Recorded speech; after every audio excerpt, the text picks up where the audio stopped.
always sit with my feet like back in the chair thing, but then when I get them trapped and then I panic and then I'm just got to leave them not contained. That reminds me of a funny joke to tell you off camera. Just say dolphin and it'll remind me, okay? Because you're like, okay, say no more. Say no more. What is happening? Oh wait, do I need to? Yes. This is a quote, Brooke. Are you ready? If you don't know the "Are you ready" joke, go back to the one right before this. Is that an acceptable one for us to read out loud? Perfection is unachievable. It's a myth and a trap and a hamster wheel that will run you to death. Elizabeth, last name? Gilbert. Just making sure. Gilbert. Great. Gilbert. Gilberto. Yes, that's right. Jill Beret. We're just gonna pretend they're texting. Gilbert. Gilbert. Stuff in some Gilbert. Let me go ahead and. Oh my. Their ears were not ready for that. Have you heard of the, I don't remember the acronym for it, but it's the sounds people are recording. No, makes me want to vomit. So my coworker played me an eating octopus one once, and I almost threw up in her classroom. She was like, "Are you seriously gonna throw up?" Like dry heaving over the trash can. I will absolutely throw up in your classroom, and I'll miss the trash can on purpose because you're wrong for that. You know who you are. Things I can't unhear. I need to say less. All that to say. All that to say. Okay. What I'm trying to say is, no, that's not better. You'll be inspired. Great. Or you'll say it again and it'll be fine. Bye. Okay. I'm gonna intro it, and you wanna hit us with the thing? Okay. I didn't think about what I was gonna say. Like say before the actual intro. I don't think before I speak, so. That's right. I'm calculated. You're like, eh. So do you want to make some sort of weird sound and then I'll say it? How it sound does an octopus make when it's eating? No. Yes. Ready? Hooty hoo! Let's get this party started. I love how I never know what you're gonna say. And hooty hoo was great. Like Hootie and the Blowfish. Yes. It's time to say what it is I'll see you. Yeah. Yep. All the 90s people. Got it. Rejoice! It's episode 46. This covers Everything is Figureoutable by Marie Forleo. This is specifically chapter 8, which we're going to cringe probably a lot behind the scenes, so check out the YouTube video. The title of this chapter is Progress, Not Perfection. Perfection is unachievable. It's a myth and a trap and a hamster wheel that will run you to death. Elizabeth Gilbert. Okay, so when you said it's a trap, it just made me think of Star Wars. It's a trap. I need to brush up on my Star Wars references. Okay, so fellow geeks, or are we geeks, nerds, or there's a tri-Venn diagram. It's like the geek, dork, nerd tri-Venn diagram, and it tells you which one you are based off on. You're saying tri-Venn diagram is case in point. Okay, moving on. All that to say, perfection is a trap. Someone out there gets it. I like how you always make me feel so good about myself. Oh, especially when I'm being vulnerable and putting my nerdiness out there. You're just like, no! I just wish I did get it. Okay, your homework is watch Star Wars. Which one though? There's so many. One of the OGs. I can't remember if it's... Is it the one with the little teddy bears in it? The Ewoks. Yeah, those guys. So if you need a Halloween costume in a pinch, an Ewok costume is pretty simplistic. You can Pinterest it. So maybe we'll be a bunch of Ewoks walking around for Halloween. We'll see. Okay. So again, with progress and not perfection, I think one of the things we need to start off with is that high standards does not mean it's perfection. So perfection, like you said in the quote, there's no attaining it. Are you Jesus? No. Okay, so then it's not going to happen. So to be able to even think that you're already, that level can be attained by you, then no. And that's hard for me because I'm like, wait, this thing that I'm working really hard on, if I work hard enough, it's still never going to be perfect. So I think something that helps me, Enneagram 1 self, is high standards doesn't mean you're asking for perfection. Yes, and so saying the same thing, but the way my mind has framed it is that if I'm not, having the perfectionist mindset, then I'm lowering my standards. Yes. In fact, having low standards, and that's not really the case. You might be lowering them, you're aiming for perfection, so you're still going for a high standard, but everything that comes with trying to absolutely achieve perfection at all times is what is not good for you. Right, like if you have a certain, like if you're building some sort of project and you have this kind of rubric you have planned out in your head, and can you hit 4 out of 5 points on all of them, that's a pretty dang good project. So keeping that in mind. I think of people that have different projects around the house that they never quite complete because maybe they started it and figured out pretty quick it wasn't going to be exactly how they wanted it. So then they have a bunch of half-baked projects around the house. So, anecdote, you might not even remember this, Faren. So, remember how you helped us move into our very first house, me and Morgan, whenever we got married? Yeah. Okay, so I used to work for library services, and it was one of the greatest jobs ever. Thanks, Mary. So, I really like to have all my books how they would be on library shelves. So, like alphabetized by the author, or the Dewey Decimal System if I have nonfiction books. So, again, super nerd. But I remember opening these boxes and I was trying to put them on the shelves in order as they were coming out of the box because I didn't put them in the box, otherwise they'd be in order going into the box, but they were not put in by me. I wonder who that could have been. So then when we were putting them on the shelves, I was trying to do this, and Faren, you're just like, what if we just get them on the shelves to start with, and then if we have time, we'll go back and rearrange it how you want. Yeah. You remember that? Yeah.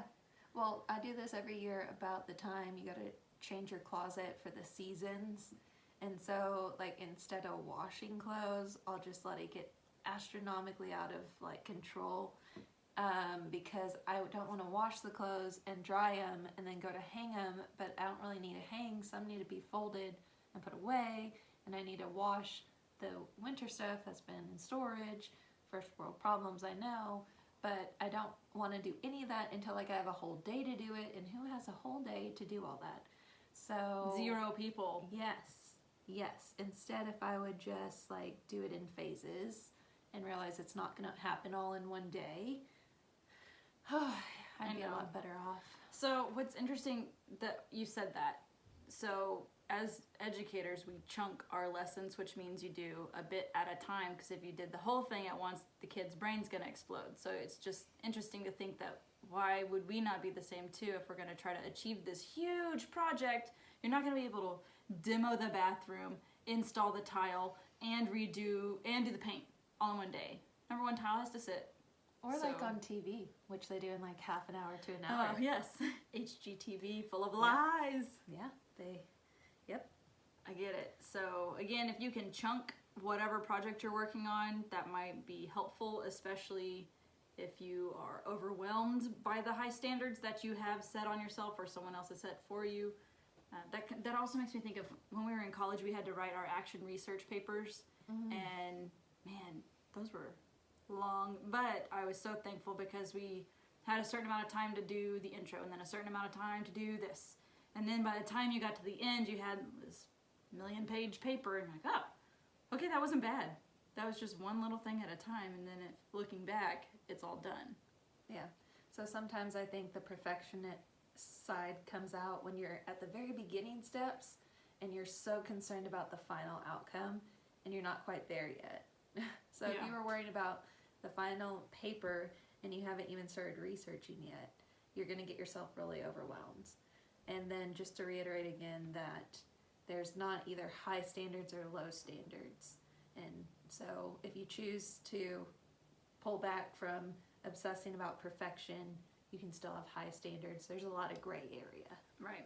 Well, we were coming out of the gate hot with lots of tips for you guys before we even jumped into the book. Yeah, don't let the shenanigans at the beginning of the episode fool you. Oh my. Okay, so the first section in this chapter, chapter 8, Progress Not Perfection, is called The Perils of Perfectionism. And that sounds pretty, when I hear the word perils, I'm about to like wrap myself out again for being a nerd, but it makes me think of Lord of the Rings. I don't know why.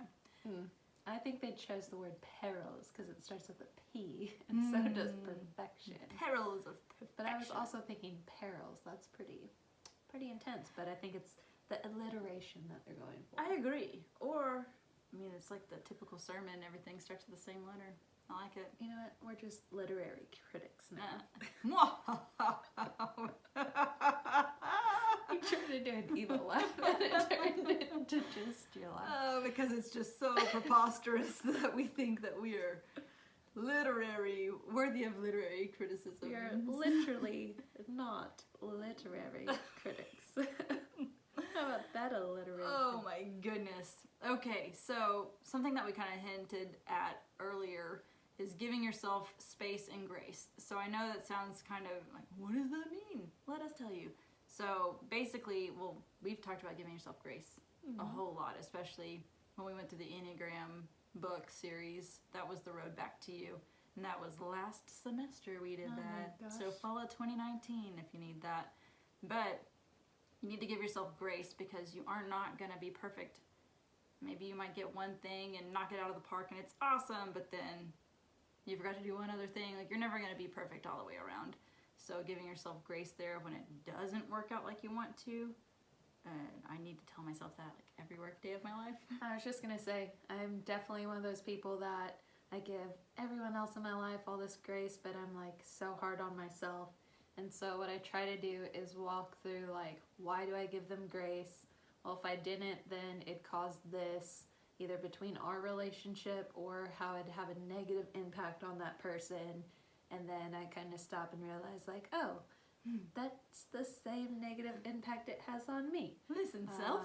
So why do I need to be easier on myself? Again, it's not lowering an expectation, but it's looking at maybe a more productive way to go about things. Yeah, because if we're not extending grace to ourselves, then that's when the inner critic can come out and just beat you over the head with stuff that doesn't even matter. Like, oh, I can't believe you didn't staple those perfectly, which it bothers me when it's not stapled perfectly. Or if the staple is too far in the papers, we can't even flip the page. What are we doing? Yeah. Just paper clip it if it's going to do that. Yeah. No, I hear you. Me. So that's grace, and then the space. So give yourself grace and space. So the space would be the stretch goals. We talked a lot about stretch goals in the grit series and in the personal growth series. You need to set yourself up to where you are being stretched. So give yourself space for growth, because if you're staying in the comfort zone, then you're not going to grow. Bottom line. So you didn't mean this, but it did make me think. Oh, Lord. Uh-oh, she's thinking again. Sometimes when I'm working with something and it's not going the way I need it to, I literally give it space. Like, ooh, walk away, go get that stress and frustration out healthy, not with food or alcohol, although those are fun. But with exercise or just hanging out with my kids or watching a reality TV show, just literal space, and then coming back to revisit it. Right. So I like how you're talking about a thing and not a person, because that's one of the fair fighting rules we've talked about, and that we've talked about with Randy in his interview. It's not like leaving the house when you're fighting with your spouse. It's maybe you just need a few minutes, so you're going to back off, but not leave it and abandon it. You're going to still face up to it, but you just might need a breather. Yeah. That's normal. So did you know, Faren, that if you self-acclaimed perfectionists, they actually die earlier? I believe it. Yes. I feel myself going gray all the time. I literally have all the gray hairs and the chest pains, but I'm working on it, and it's getting better. The hairs are still gray. I'm not sure. So what are you doing to help yourself I use that spray can. No. I meant on your insides, not on your outside. You just set it up so nicely. Are you ready? I was hoping you were going to stop right there so I could talk about using the temporary hairspray Oh, can. do go on. You may. I mean, it's a game changer, especially when you're in a pickle and like you're trying to save some money. It's great. Just don't run your fingers through your hair because then like your nails turn black and then your kids look at your hands funny. When Only appropriate for Halloween times. Well, yes, and then some. And then you just got to get the right color, otherwise that could look like Billie Eilish kind of thing. Anywho, what do I do? Well, I have been reading and learning a lot about the brain and how it works. A lot of the books that we've reviewed have helped me. There's this breathing I've read a lot about, and that seems like stupid, right? Especially when you're frustrated, and then you're like, are you supposed to breathe? Or your watch, I don't have one. Your watch tells you to stop and breathe. I don't have one of those, but my inside brain tells me you're taking shallow breaths, why don't you breathe? So there's this breathe box technique. Ooh, what's that? Well, can you walk us through it? I sure can. Oh, Are heck yeah, you let's ready? do it. I'm ready. So, What's gonna happen? Okay, I'm ready. So it's like a box. Do I need to close my eyes for this? I mean, sure. No, if you're driving, keep your eyes open. Okay, so you breathe in for 4 seconds. Oh yeah. I know this. Ready? 1, 2, 3, 4. Hold it. 1, 2, 3, 4. Release. 1, 2, 3, 4. Hold it. 1, 2, 3. Without 4. breathing in? Yeah. Okay. Yeah. Okay. So you can stop. Can I and breathe just in? Okay. breathe normally. Okay. Yeah. So 4, 4, 4. I think a couple of things. Okay. One, what it does is it gets more oxygen to your brain, That's which right. it turns out your brain needs oxygen. I don't know. 2, you have to concentrate so you don't pass out on your breathing. And so what that does, so the people that, I don't know that this is all research based, but 1, it calms your breathing down, calms your body down, gets more oxygen to your brain. But what I really think the trick is, that they never tell you, otherwise you might not do it, is it takes your mind off it for a second because you have to concentrate so hard on this whole breathing technique. They ninja minded us. Yeah, so I like ultimately what I'm trying to get better at is compartmentalizing my thoughts. I can compartmentalize and schedule a day and activities, but my thoughts don't always stop because the school day stops. But if I get busy, like I started a garden over spring break, and when I have to go out there and water it and pull some weeds, that just kind of resets me real quick. Nice. Okay, so that was box breathing. Boxed or box? Box. Box breathing. Yeah. 1 X or 2? I don't know. I just X with an E. No. Okay, box breathing. So breathe in for 4, hold for 4, breathe out for 4, Yeah, and I then think don't breathe in for another 4 seconds. It might actually be 5, but since I had to say like in, hold, whatever, that counted as the 5th. Yeah, we'll just 4, 4, 4, 4, 4. Also, if you, side note, in case you didn't know, if you have a kid who throws temper tantrums and threatens to hold their breath, let them, because they'll pass out and their body will start breathing again. So there's that if you needed that information.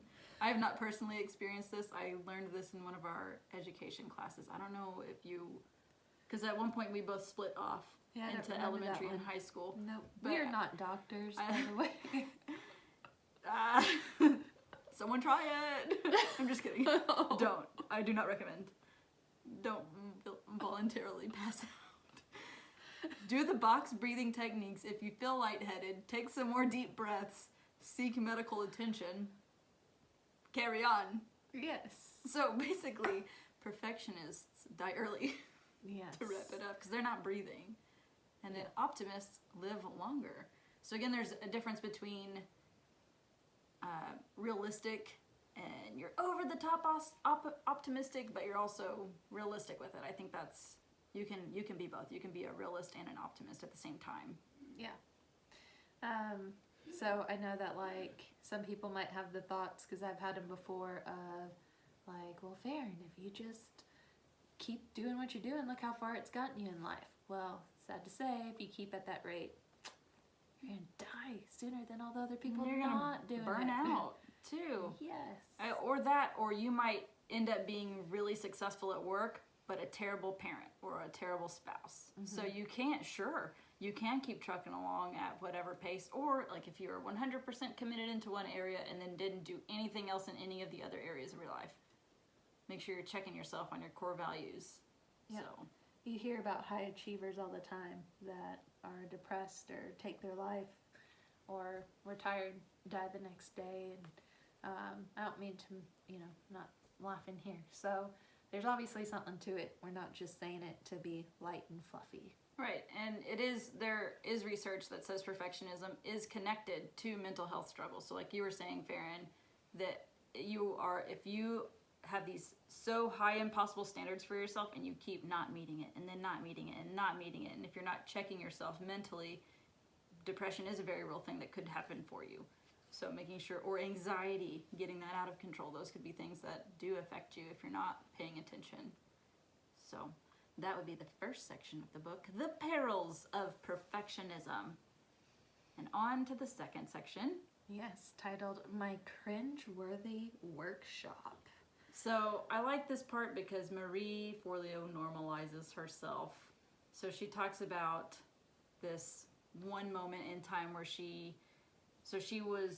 her dream was to have this one business that she has right now, and she's boss lady at it, but she had to do all these other things before. I think she was a bartender for 7 years while she worked on her business until her business kept her financially stable. So this whole time she was trying to figure it out, and she ended up doing a really terrible workshop. It was face to face, only 5 people came. 2 of them were her parents. 1 was her neighbor, and her neighbors, whoever was living with her neighbor, and then some other person on the street that literally the neighbor dragged down. It was in Marie Forleo's parents' basement, I think. Yeah. And so... Shout out Keith and Betsy. Woo, yay! So she just talked about how it was super cringeworthy. She was sitting there flipping through her workbook she made for everybody. Like, I am preaching to my mom, my dad, my neighbor. So, but at the same time, she talks about you just need to start. And if you want to have a great workshop, you have to have some before that. You're not going to just have a great workshop your very first time. Again, you're not Jesus, but it's going to happen. So you got to think if you had one workshop, you can have another one. And that's one step closer to getting better. So instead of, oh, this was horrible and I'm never doing this again. Okay, everyone has an ugly one. Get it out of the way and move on. I like how people will say, like, they'll start when they have more experience, but that doesn't work like that. And it was so frustrating trying to get a job as a waitress out of high school, is they wanted to hire someone with experience everywhere I went. And I'm like, how am I supposed to get experience if you don't hire me? Right. So same kind of thing. Like, if you wait till someday, first of all, someday may never come. Mm-hmm. And second of all, you gotta start to get that experience. So start with those that love you. Yeah, and you have to embrace it too. Like, everybody is terrible the first time they do something. Think about the first time you walked. Yep. You I fell. bet you fell down. Multiple times. Yeah. All the time. Or potty training. You know what you did. Because your kids are doing it right now. So, Facts. again, you've been a beginner a million different ways, a million different times your whole life. So, don't make this any different. Okay, did being a beginner at driving a car keep you from ever driving a car? Boom. No, you're driving a car right now. So don't let your beginner status stop you from growing, and instead just embrace it and leverage it. Yes, and some people like to compare themselves to others, and I've heard it explained of like comparing yourself to someone in a different part of the race. Yeah. So if you have 0 years in the game and someone's been doing it for 10, you would hope that like when you're 10 years into it, you'd be further ahead than someone just starting. And so, man, my students, when I am writing in cursive, they're like, oh my gosh, how do you do that so fast? Or they see me typing, and I'm like 100 years old. I've been doing this for 75 years. They're like, really? And Yes, small child, I am a century old. Well, then I get my spray can out and spray the grays, so that way they don't have to question it anymore. But the point is that I think at a very young age, whatever that is an egocentrism. I don't know. That sounds accurate. You go through this egocentric phase in life, And so... And you're pulling out, like, old Psych 101 stuff right now. Look That's at all I you. got. Don't go to 201. Stay in the 101, baby. But you go through this egocentric phase of life where, kids just think like they should be as good as someone else. Like, if I know how to do cursive, then I should be as good at cursive as you are. But they don't take into account age or practice and all the things that go into it. And I feel like sometimes that part never goes away. Yeah, I think it's a constant checking yourself on that. Even if we were doing the same thing at the same time and had the same goal, it's still going to look very different because you are not me and I'm not you. So, like we've talked about this before, our road to getting where we are in our careers right now. We have the same type of job, but we went different ways to do it. So, again, neither is wrong. We're both there. But if I would have sat there and compared myself to you, like you mentioned this a couple episodes ago, you graduated a semester early so that you could start teaching in the fall. And I graduated on track in the spring and then started teaching that fall after you. I could have easily been like, oh man, Faren's already getting a year more under her belt and blah, blah, blah, blah, blah. That would have served me zero. So that was not even a thought in my head. If anything, it was like, awesome, I have Faren already in the trenches. Hey, what do I do? Help me. Help me know not what to do. Like, what did you learn? It was the best ever because I could just talk to you about it. And I could be like, oh my gosh, I did this early. What was I thinking? I should have waited. Yeah. So I think instead of the comparison game, leverage it and put a mindset shift on it. And how can it serve you better? Because if you're going to sit there and compare, it's just going to be a detriment to you.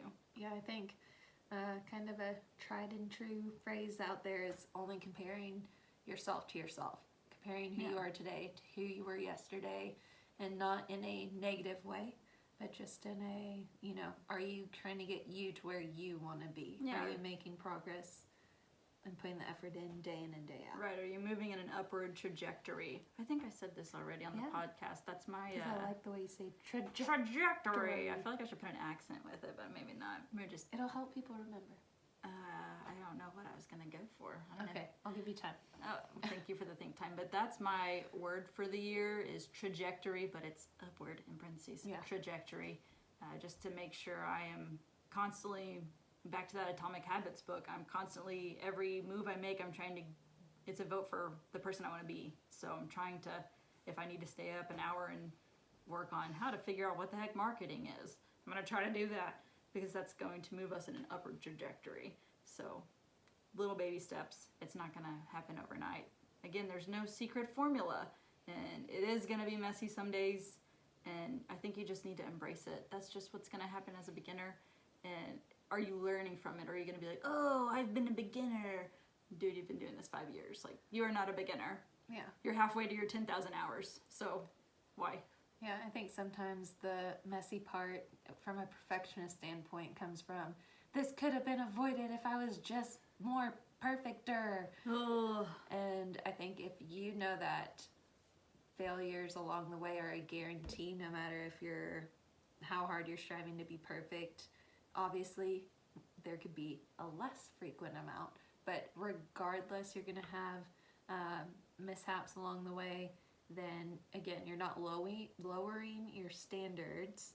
You can still have high standards, but you're keeping it in a healthy range. Right. So another one of the points Marie makes is you need to focus on progress over progression. Over perfection. Why am I saying progress over progression? Progress over perfection. So I think I'm going to give you 2 coaching examples. I was in the coaching realm a few years ago, and there were 2 coaches. One of them, stud. I talked about her a couple episodes ago. She would teach really complex drills to younger athletes, and by the time they filtered through the high school system, they had been doing this type of drill for a couple years. And then there was another coach who demanded perfection before progression, and all of their drills or performances were all very simplistic, and they didn't wow the crowd. They didn't get the points they needed to.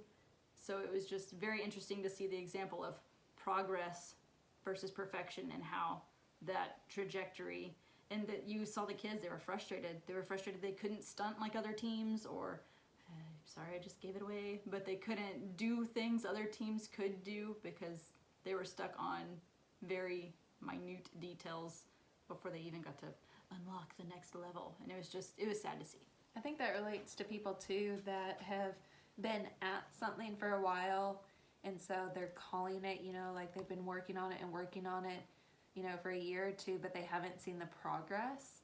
And it might be that you're going for the perfectionism instead of putting yourself out there, making calculated risks, and really moving forward, even if things aren't perfect yet. Yes, so one of my friends, Emily, she gave me some advice, and she's a 7, so this is perfect. She was like, Brooke, done is beautiful.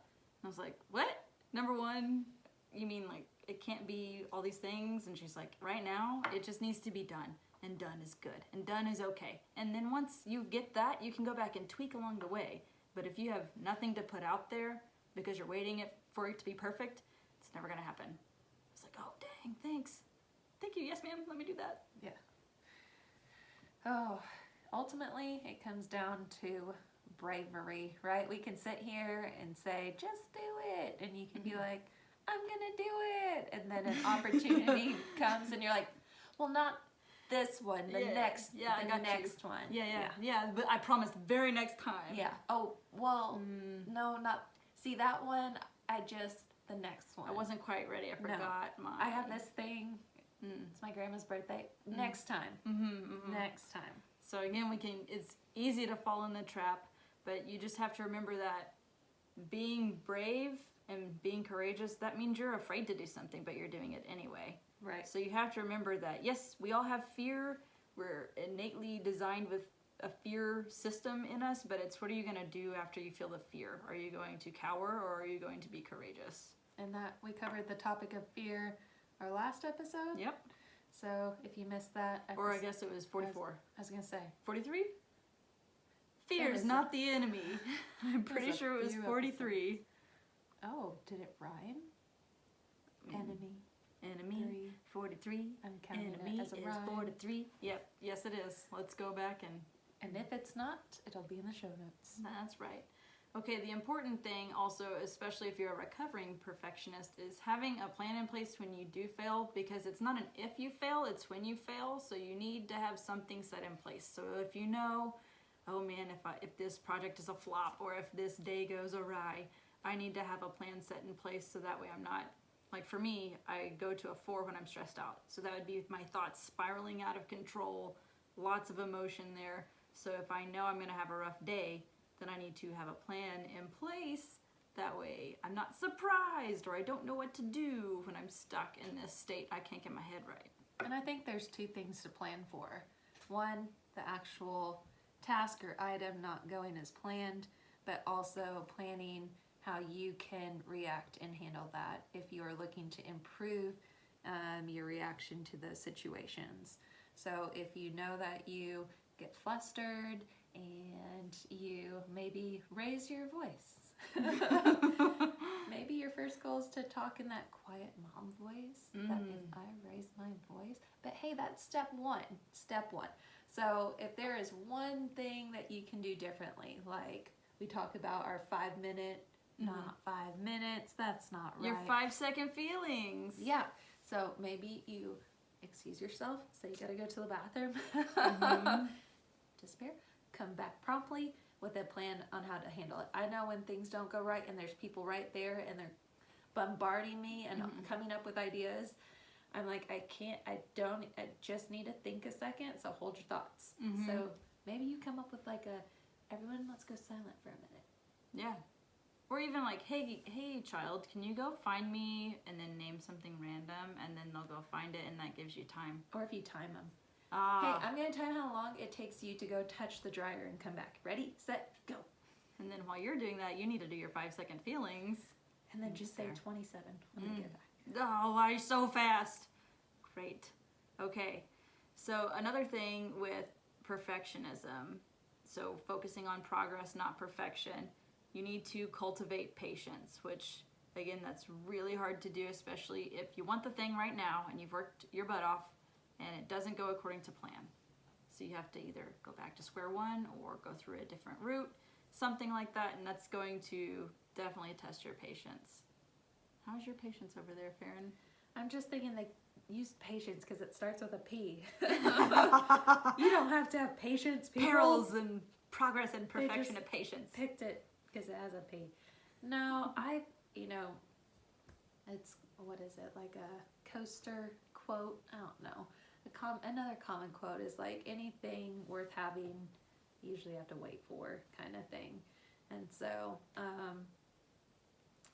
I just think patience is part of the process, that it's going to take time, and yeah, it sure would be great if it happened right now. But then, I don't know. Well, and maybe you're ready for the promotion or you're ready to launch the project, but the people on the receiving end are not ready. So if you pitch it now, it's going to fall on deaf ears. So you have to also get outside of yourself and realize that God is working on the other parts too. Sometimes it takes a while for a heart to not be hardened anymore. And you have to chip away at things.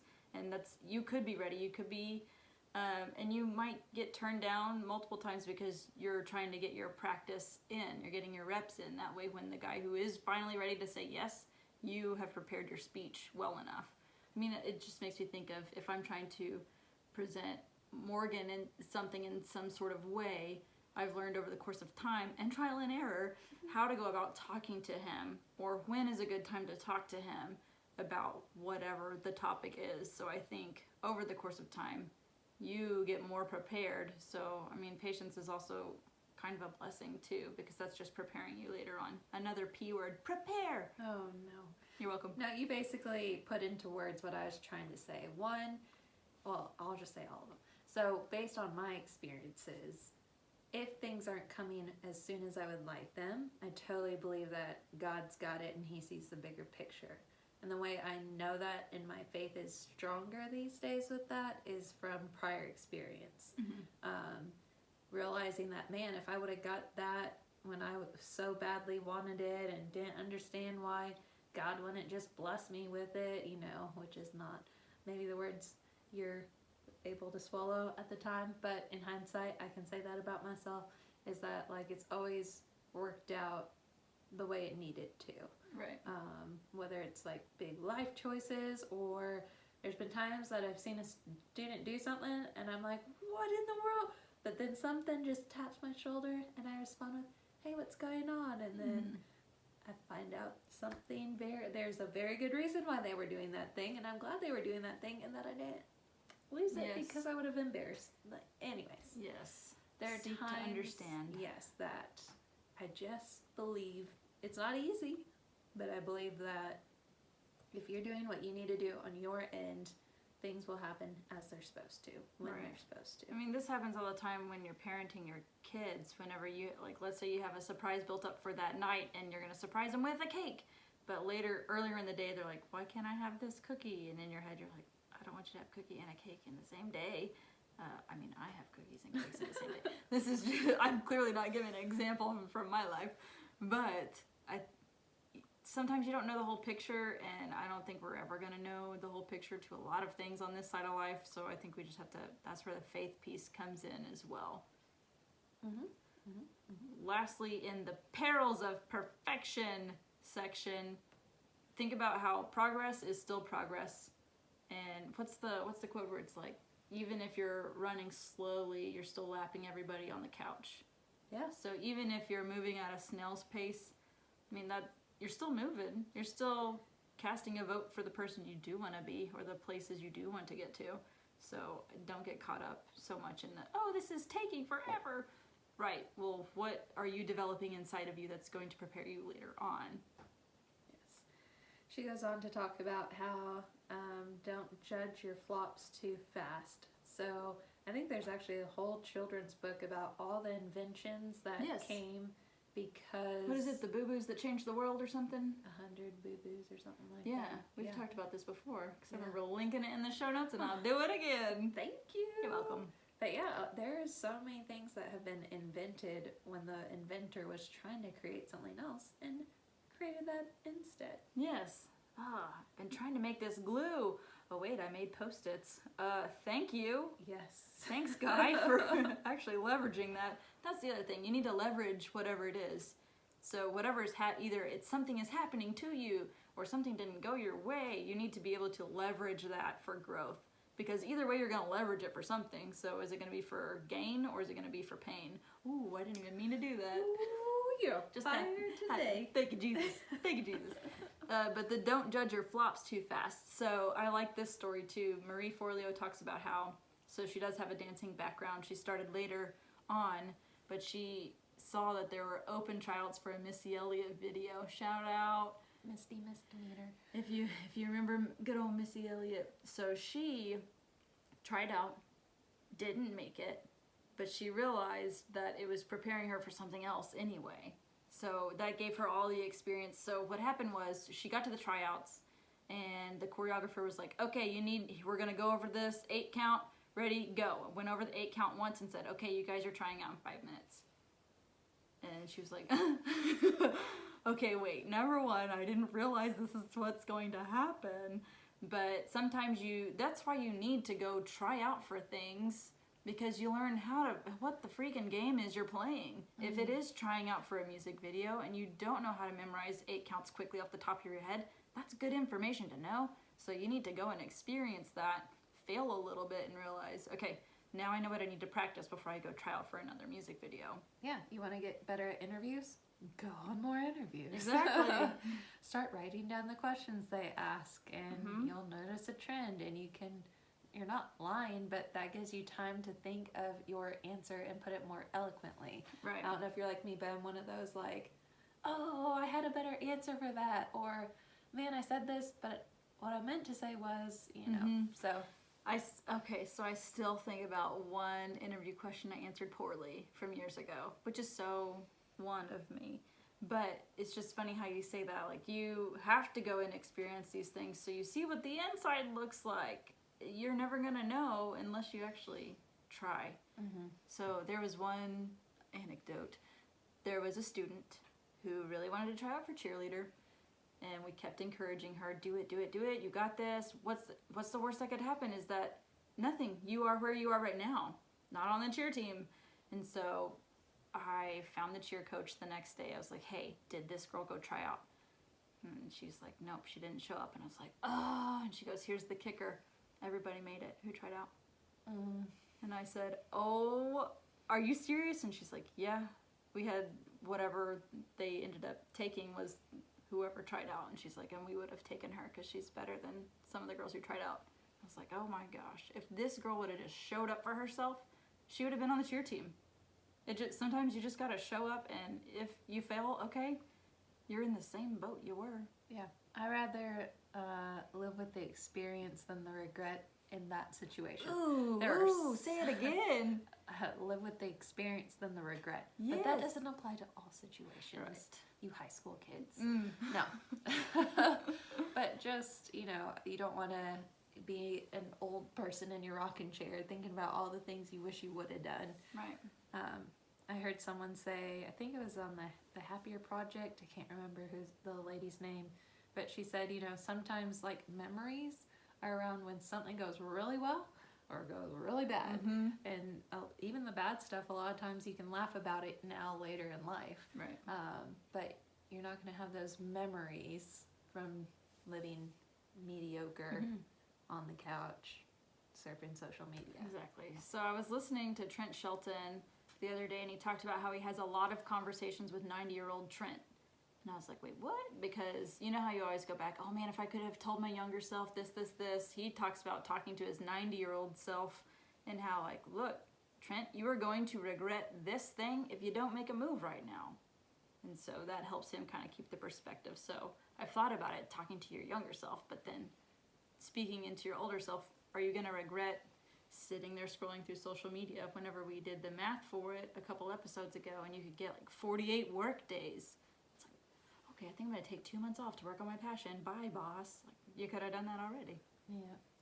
Okay, the next section would be characteristics of progress versus perfection. So there's a chart in there, and I like how basically it's if you're getting reps, you're going to improve along the way. So the more reps you are gaining, the more, it's just like a chart. More reps, more gain. But yeah, it's not a straight line towards growth. Sometimes it's all swirly, but you're still upward trajectory. So on the chart, it's a little T-chart. Like an example would be of perfectionism.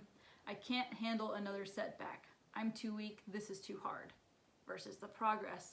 Setbacks and obstacles, bring it. Doing hard things makes me stronger. So again, it's those mindset shifts, the fear-oriented versus the curiosity-oriented.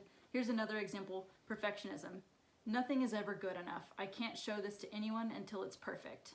And then progress. Done is better than perfect. Real world feedback helps me learn and improve. Did Emily get that? Oh my gosh! This book came out after Emily told me that. Emily told me this like 2 years ago. I was like, oh man. She's a genius. Oh yes. Shout out Emily. So it's cool how it just says it right there. So if you need the chart, or if you have the book, it's on page 190. It's easy to look at. It's kind of like when we talked about the mindset shift with positive rephrase, or in grit when we talked about the stuck mindset versus growth mindset, and how you can easily change your perspective just by the words you're saying or thinking. So if a lot of people are like, oh, words don't really mean anything, absolutely they do, because those are the thoughts in your head. Thoughts become actions. So there you go. Yeah, I'm having to jump on that bandwagon as we read more and more books. You know, knowledge is power. That's right. But I used to be like, what? Just because I say it's going to be a great day to myself, like that's going to make it a great day. But no, it turns out that if you wake up, here's the thing. If you wake up and you're like, man, it's going to be a long day. I'm exhausted. I got to get this all done. I have 3 children, same as the day before. Same as tomorrow. Yeah. Being the mom and working is hard. Guess what? Your day is not great. So you may not have like bought into the positive phrasing, but how is the negative phrasing working for you? So it's worth a try, and I'm here to tell you it does help to positive phrase. And the research shows that when you put it into your brain, like that thought, your brain tries to make it happen. Exactly. So I like it. That's back to the RAS with your brain looking for the certain things and seeing more of it. If you look for the reasons the day's going to be long, your brain is going to find it. But if you look for the reasons the day is going to be awesome, yeah, it may be a long day. You have a lot of phone calls back to back to back, or you have this big project you have to work on. Either way, the day is long, but you can phrase it totally differently, and then you'll feel different depending on which way you pick. So it really is all in your control. I used to get annoyed when people were like, make it a great day or not. The choice is yours. Mm-hmm. Like, get out of my face. Yeah, that poster. Same thing. That same thing. Yeah, with the cat hanging upside down. No. But it's true. Hang in there is what that was. Oh gosh. Close. Anything like hang in there or you can make it. Why don't we rephrase some things to where it's like you're gonna grow from this, instead of hang in there or you're gonna make it. Yeah, you're gonna grow from it. So again, how can you rephrase little things you've been telling yourself? We also learned in good old Psych 101, Lisa Brown, that the self-fulfilling prophecy thing. So if you do think you are going to fail at the test, you more likely are going to fail the test. Or if you think you are going to be successful, you are more likely to be successful. So again, the more you speak life into yourself and others, the more they're going to perform. Yep. And again, I know it sounds too, I don't even know, but just think about what you've been trying and how's that working for you. Try something else. Mm-hmm. I like how, we talked a lot about this in the Grit mini-series about getting out of your comfort zone. It's that chart of there's a circle and it's labeled your comfort zone, and then there's an arrow pointing out of the circle and it says where the magic happens. So if you're not willing to risk anything, no risk, no reward. Mm-hmm. So you can stay stuck, or you can have some sort of trying to go anywhere. Again, if you look at your current choices, are you really challenging yourself? And if not, then why would you expect to see or experience any change? Right. And here's a little light at the end of the tunnel. Once you do that uncomfortable thing a few times, it gets swallowed up by your comfort zone, because you've developed it and gotten better at it, and so now you're comfortable with it. You've expanded your comfort zone. But back into the dark tunnel, you gotta get out again. But something that's uncomfortable will not probably always be uncomfortable. Right. Another thing, it's just funny how it just goes back to the basics that we've talked about, or we've been in school and they've taught us about. It's your rough draft. You need to write your rough draft. And a lot of people who are afraid to write or afraid to go try the new thing, like, oh, it's gonna be bad. It's a rough draft for a reason. It's gonna be ugly. When I would coach kids in soccer, hey, we're gonna learn a new drill. It's a little bit crazy, but we'll be all right. They used to be so nervous about it, and I would always just tell them, the first one's always ugly. It'll be all right. And so like, oh yeah, okay, the first one's ugly. It's fine. And it was not as ugly as I ever thought it would be, because they were like, okay, it'll be fine. We got it. So you can do hard things. You just have to make sure you know that you can. I wonder too how many people out there have even created a rough draft. Ooh. You know what I mean? Yes. Like, can't you commit to yourself to at least do that? So if you want to do a blog, okay, write a rough draft. And once you sometimes you just need to get started. So if you have to tell yourself it's a rough draft and just get that started, you might be like, oh, that actually is pretty good. I want to get that up. How do I do a website? How do I do a blog? Yeah. So even just speaking from personally, if you go back and listen to episode 1, we sound like robots because we're like, it's weird. Got like a shaky voice. I'm so nervous. And then we went. I don't remember what miniseries it is, but because we batch record everything. So you had a cold for like 4 episodes, and then I had a cold for like 4 episodes, so one of us just sounded weird. Extra nasally. So again, these things happen, and just know ahead of time we batch record all our sessions, so if one of us sounds sick, we're gonna sound sick for like 4 episodes, so sorry about you. It'll be alright. We ain't perfect. We will survive. So the next section in this book is called Mind the Gap, and I don't know if that was a nod to Brene Brown or not, but it's... Or the Brits. Yeah, look at that. So, to all, but it's the same thing that Brene Brown talks about in her Daring Greatly book that we talked about at the beginning of this semester, about making sure it's the gap between where you are and where you want to be, and what are you doing to pay attention to the gap, how are you going to close the gap. Just remember that everyone who's ever been successful ever has failed multiple times, because that's the difference is successful people and unsuccessful people. The successful people are the ones who keep going, and the ones who are not successful are the ones who stopped. Yeah. Yep, you're gonna have to try again, try something new. Giving up is, I'd say it's easy, but I bet if you ask the people that gave up, that probably sits heavy with them most days. Like, what if I hadn't given up? What if I hadn't quit? What if you were one idea away from it? That makes me think of, there was a sermon series we did about Jericho. And what if they would have stopped walking around Jericho on the 6th lap? Like, the whole time they're sitting there playing their instruments. Give people the background on the story. Okay, so Jericho, I don't remember what group, so we're gonna have to like. There's a town and called Jericho. Yes, and they wanted to get through the walls and attack, but they knew that would be impossible. Let me pause it so we can actually get I was like real facts. And I don't want to misspeak either. Like, I don't want to. No, you're like, good. I think it's the Israelites, but I don't want to sit there and say it's the Israelites without, because God's leading them to the promised land. I was hoping you'd jump in. Jump in. I don't want to be wrong. If I go, then maybe Brooke will be like, oh. So the next section I got it. Book is called Mind the Gap. I just don't want to be wrong. This is a long chapter, dude. Yeah, you're gonna have to try again. If you want to take that part out, I didn't know what I was going to say. No, I like it. The successful people are the ones who keep going, and the ones who are not successful are the ones who stopped. Remember, because that leads me to the Jericho thing. Yep, you're gonna have to try again, try something new. It sits heavy with them most days. Like, what if I hadn't given up? What if I could say that part. What if you're one idea away from it? Okay, I'll take it up later. That makes me think of, there was a sermon series we did about Jericho. Great. Tell us more. I'm just thinking of people that aren't familiar with this story. Joshua, the leader of the Israelites, sent 2 spies into Jericho. They decided to conquer the land, blah, blah, blah. Marched around the walls once every day for 6 days. Okay, so they were carrying all their stuff too, but they couldn't talk, right? That might not be important for the story. All right. Because then they'd be like, man, this mother is making us walk around again. Okay. All right.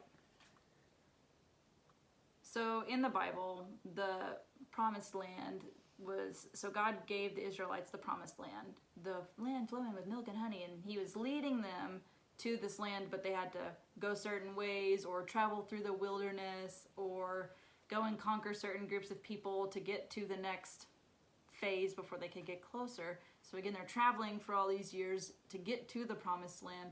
So Joshua's the leader at the time of the Israelites, and they get to the town of Jericho. And so basically God's like, all right, you need to do this. And they had to walk around the town of Jericho once every day. And so the plan was everyone gather all their things. So we're taking the Ark of the Covenant, all of our stuff, and we're just marching around this wall. And so, of course, what do you think everyone on the inside of Jericho is doing? Oh, this is dumb. We're just walking. I don't want to do this. And everyone else is like, what are y'all doing down there?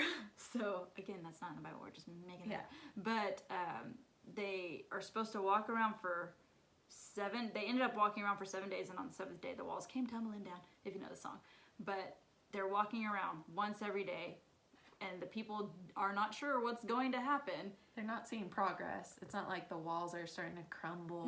Right, like, oh, a rock fell, we're getting close. Like, yeah. And so they just had to trust God's plan and follow and be obedient, even if it sounded preposterous, didn't make sense, was outside of their realm of imagination. God's got this thing. So finally on the 7th lap, the walls came tumbling down. And so just think about, what if you're on lap 6? But you don't know you're on lap 6? I mean, you don't know. You don't know until you have the breakthrough, and you're like, oh my gosh, what if I would have stopped yesterday? So and again, the odds not looking in your favor. Right, exactly. You just look like a fool in front of your enemy. Yeah. Like, look at me, I'm carrying around this ark, look at here, walking around. So again, don't stop on 6. You don't know if it's your 6th lap. You could be fast approaching the 7th lap. So you'd be doing yourself and all your hard work an injustice if you didn't press on. So there's that. And this is a long chapter. Do you want me to say it? Yep. Okay, so the next section of the book talks about progress. Is there supposed to be a comma there? Let me start over. I don't know. What does it say in the book? Progress.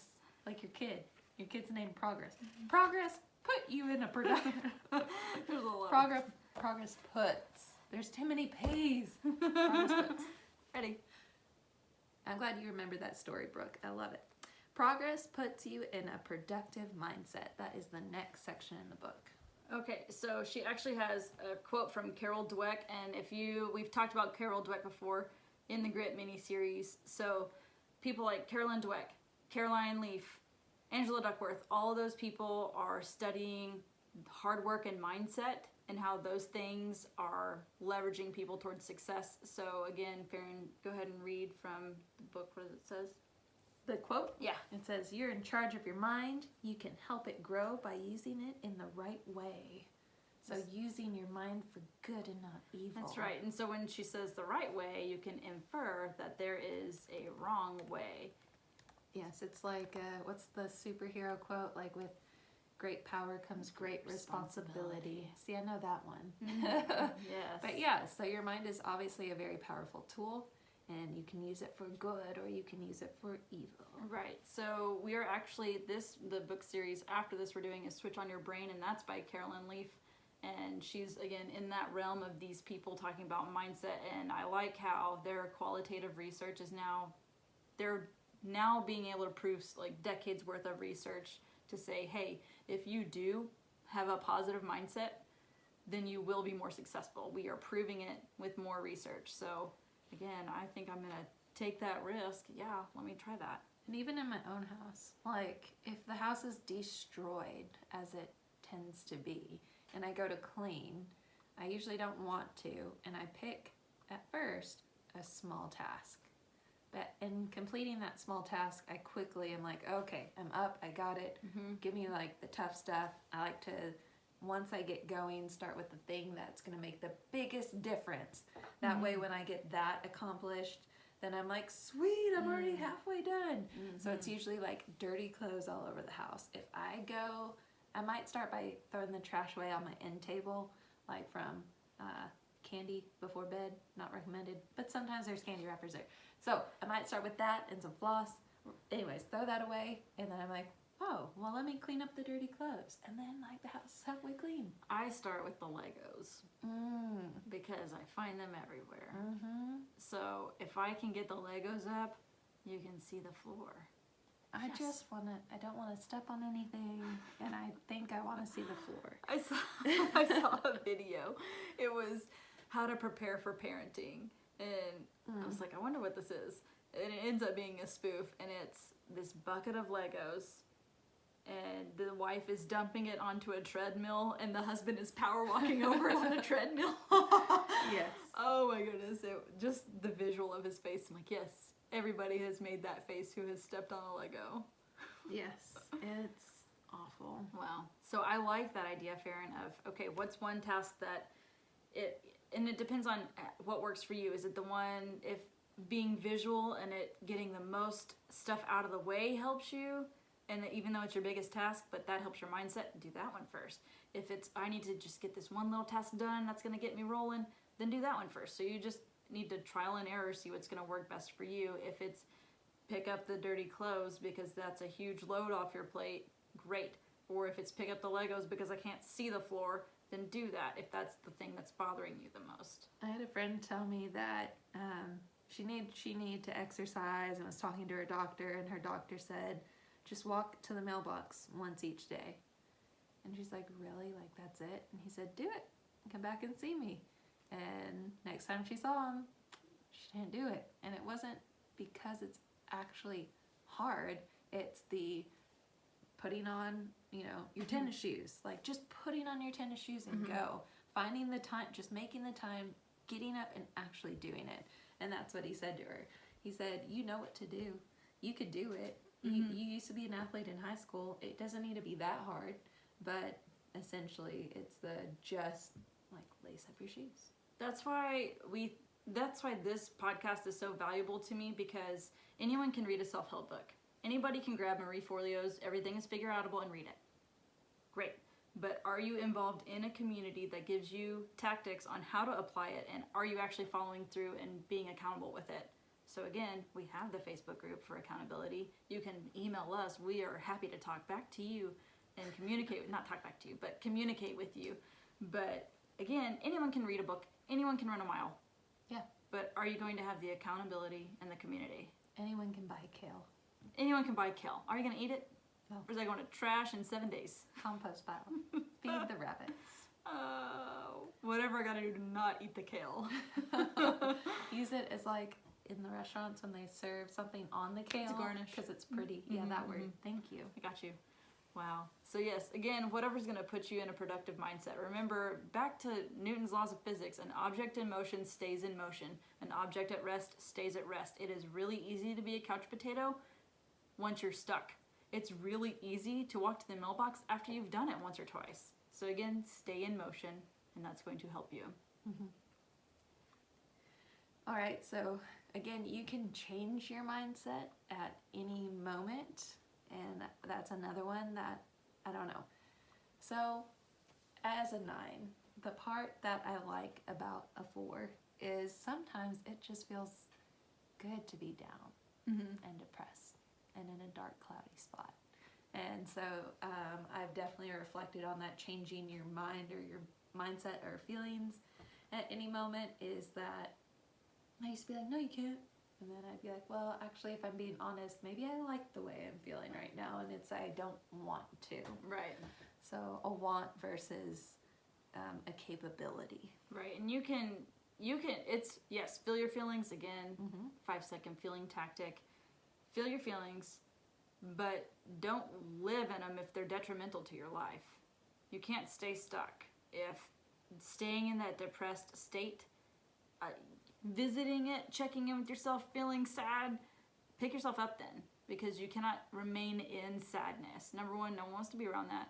Number two, that's not productive to your life. So we have, sad is normal. Living in sadness for an extended period of time is not healthy. It won't fix what you're sad about. Right. And, you know, you could be sad about something that's not fixable. But that is why, like in Inside Out, you can have two feelings or more at the same time. Yes, man, that was a really big breakthrough for me maybe about a year ago, how you can hold grief and joy at the same time. And Faren, you mentioned this, how you tell your kids, like, it's okay to you can miss me and still have fun. Whoa, that's perfect. That's a great example. So that stuck with me ever since you said that. I tell them that often. And then, oh my gosh, one of my friend's moms passed away, and then she was standing nearby when I said that once, and I was like, oh crap. Because I just was like, dang, maybe I'm preparing them someday for when I'm not there. Right. I mean, and that's... And who knows, maybe the person you're standing by needed to hear that in that moment by proxy. I don't even know if they heard it, but I was one that was like, oh, I just said, oh, wait. Oh. But yes, you can. You can feel happy and sad that your mom is gone. You can feel those two things at one time and not feel guilty about that. Yeah, it's the guilt piece. Yes, and we know guilt is straight from the devil.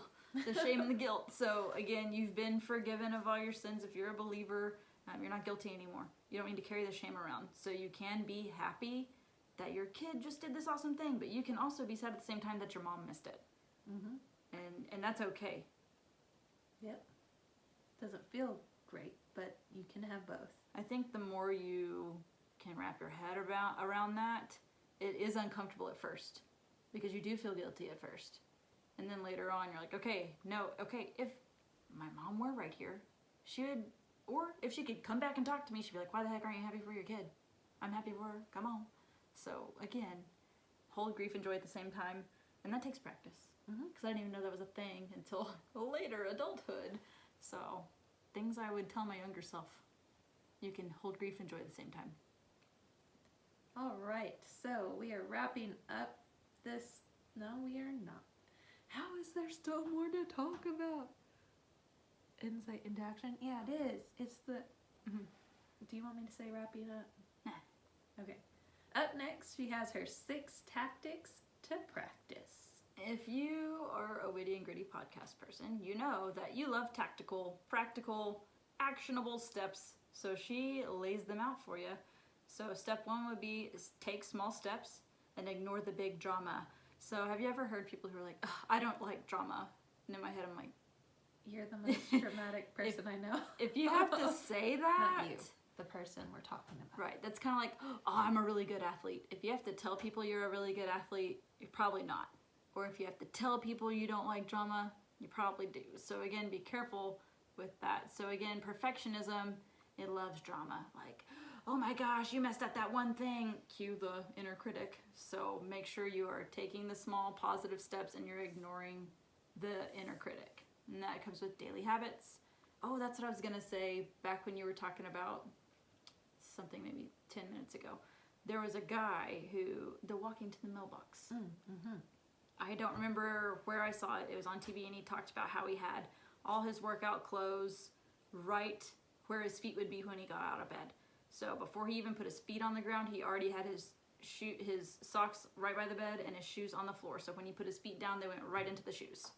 And so that was because he talked about, I will not get up and go do this thing if it's not convenient for me. So making it convenient for you. Lisa Lett in episode 8, I think, also talks about, it is episode 8, she talks about how you need to make reading your Bible or your quiet time or whatever convenient for you. So she goes into detail about how she has everything set up on her nightstand ready for her in the morning, and if her son comes in, she has a plan for when he comes in and if he's awake.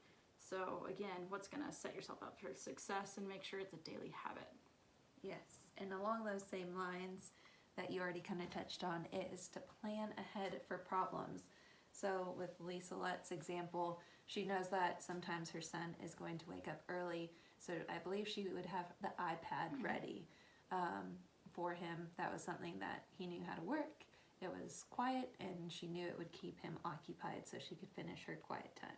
That's perfect, Faren, because that's step 2 is plan ahead for the problems. So if your kid does wake up or interrupt, so sometimes when we're going to do a Friday Night Live, I'll have a plan set in place for the kids, or we've got something going to where they will not interrupt the time I'm talking to you. Sometimes they do break in and find a way, but we try to minimize that. But you can use these tactics for work, relationships.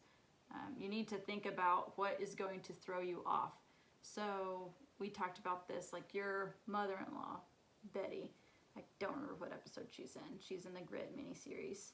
But she talks about how she has to check her email first thing in the morning because then she sets up the whole day.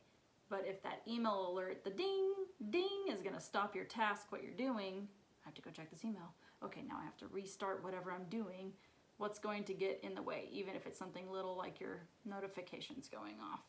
So her advice to you is anticipate and brainstorm and prepare. And my tidbit here would be, if you are hiring people, that would be a great task for an Enneagram 6. Hey, Enneagram 6 hire, what is going to go wrong in this plan, or what are possible disruptions, and have a plan when that happens. I'm like, okay, on it. I already did that already, actually, because that's how my brain works. Yeah. So I think of when people can tell you exactly why they can't do things, and it's great because they already are planning the problems. mm-hmm.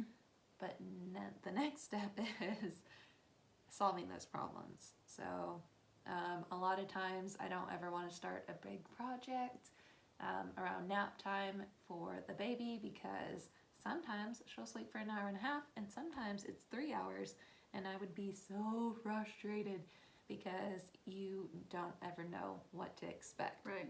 But man, if I just plan a project that's an hour and a half instead of not doing anything because I don't know how long she's going to sleep, that's way more productive. Right. So I had to set aside my 3-hour project, and I'd just be in a pity party on that and do nothing. Instead, I could have done an hour and a half project, maybe not exactly what I wanted, but still got Right. something done while she was asleep. Or even take your project and chunk it into 2 parts. Where's No. some good, not necessarily you, Faren, other people out there. Where's a good stopping point in case the baby wakes up? That might be a good thing. Mm-hmm. Step 3 is expect and embrace self-doubt. So this is something we call imposter syndrome, or a lack of confidence. You might say, like, oh, I don't have enough confidence to do this, or I'm not ready enough to do this. You're not ready because you've never done it before, and you're never going to be ready, so start before you're ready. And that's one of the chapters we're going to get to. Or did we already get to it? I think we did. It was last episode. So, again, you can't let the self-doubt stop you, especially if you know God is calling you to do a certain thing.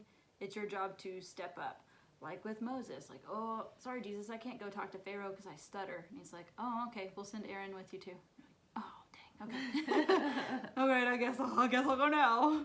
Because if I come up with an excuse, you're just gonna either a whale's gonna swallow me or you're gonna send an Aaron. So, And I think we use the word self-doubt to cover what it really is, to mask what it really is. Is it fear? Is it comparison?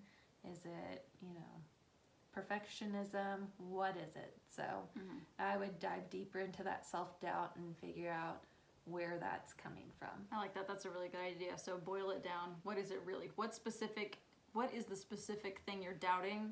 Okay, now go further. Why are you doubting yourself? Oh, okay, and then what's going to happen? So that's just like a quick walkthrough. Nice idea, Faren. Thank you. Woo! Step 4 is ask, what's the next right move? And thank goodness Faren wrote this post maybe like a year, 6 months ago? Me A and year ago? Emily, man. Everyone just keeps taking our good ideas.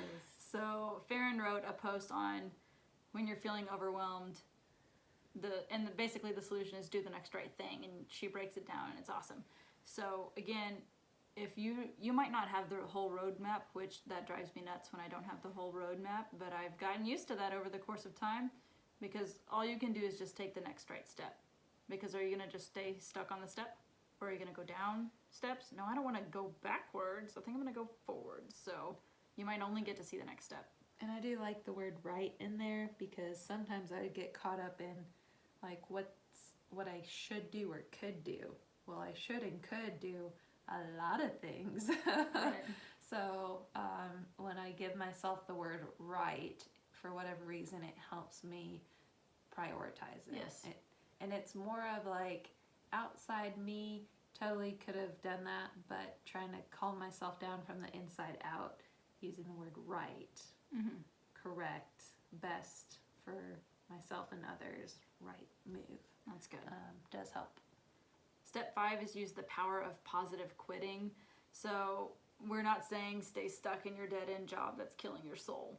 So again, if you've gone as far as you can, you've given your best effort, and it's wiser to get out, do it. Like if you're investing in something, or if you're starting up something and it's just eating your money and you're starting to go like, oh, are we gonna go in debt? Then if you've given your best effort and you've gone as far as you can, then it might be wiser to step back. If you gotta think about it, like what are you trying to prove? If you're trying to stay in it, I don't care what happens, I'm gonna stay in it. Like, okay, so why? Is it because you're trying to prove something to someone? Are you insecure with something inside yourself? So make sure you're thinking about that. I had this conversation with a friend recently, and I think it was, well, it looks bad if I jump from one job to another without being at this job for a while, and I'm a really loyal person, but that's going to make me look like I'm not a loyal person. And so I try to explain, like, why do people know you to be loyal? And it's for all these other reasons besides staying in at one job at one place for a long time. Right. And so just because you're choosing, for many good reasons, this little coaching call we had, her moving to this other career, same career field but different place of work, doesn't mean she's not a loyal or committed person. Right. She is very loyal and very committed. So Step 6 is, again, focusing back on cultivating patience. Remember, people didn't make it overnight. It might take you 3 weeks, 3 months, 3 years, however long it takes you to do what you're called to do. The important thing is that you're not making it about things other than God. So I heard something really cool, I guess it was yesterday. It was Garrett Gunderson. He is Wealth Factory. He talked about how a lot of people are in the have, do, be mindset, which is, oh, if I have X amount of dollars, then I would do these things, so I would be this kind of person. And we need to flip that around. I want to be Christ-like, so I will do these things, and the byproduct is I will have these things. So again, if you're making it about the end result, we're missing the point. yeah, which, I mean, the society that we live in, it's very easy to do, but it's probably not rewarding or what we're called to do. Right. Remember, there are no shortcuts to anywhere worth going, so you're just gonna have to be in the thing for the haul. But hey, you'll get there a lot faster if you start. Right. It's not a shortcut, Yes. but Okay. keep going. And the insight to action, that's at the back of every chapter. We're just gonna name some real quick. She gives you the prompt. If I didn't have to be perfect at it, I would try ... Yeah. Which even just that one statement, I'm like, ooh, I would try so many things if I didn't have to be perfect at it. Yeah. So think about that. If you didn't have to be perfect at all, what would you try? And that might be a kickoff to where your passion is lying. So think about that. What are some possibilities if you focused on, what are the possibilities if you focused on the progress, not the perfection? So whether that's with relationships or work or whatever it is, what are the possibilities? So that makes me also think of her prompt of, wouldn't it be cool if? Mm-hmm. Another thing you can do is brainstorm some typical challenges and anticipate them. You can reframe your self-talk. We talked about this a lot too, saying yet at the end of your sentences. I can't figure out how to code yet. There are free courses on how to code, by the way. I don't know why I know that. I don't know any coding yet, but there's that. And then 5 small things you can do today to make progress towards your goal, and then 1 small thing you can do right now. So think about that. So that wraps up Chapter 8, which is, what's it called? Chapter 8, Progress Not Perfection, and this is Marie Forleo's Everything is Figureoutable. We do have Chapter 9 and 10, and then interviews, so that's a little bit of the outline afterwards. Awesome. That was a good episode. It was a doozy. We gave lots of advice. Lots of anecdotes, lots of free coaching for y'all. Enjoy. Yes. You're welcome. You're welcome. All right. Bye. That was a long one. If you made it to the end, long. great job. 120 gold minutes. star. 1 hour and 20 minutes. Gold star for you.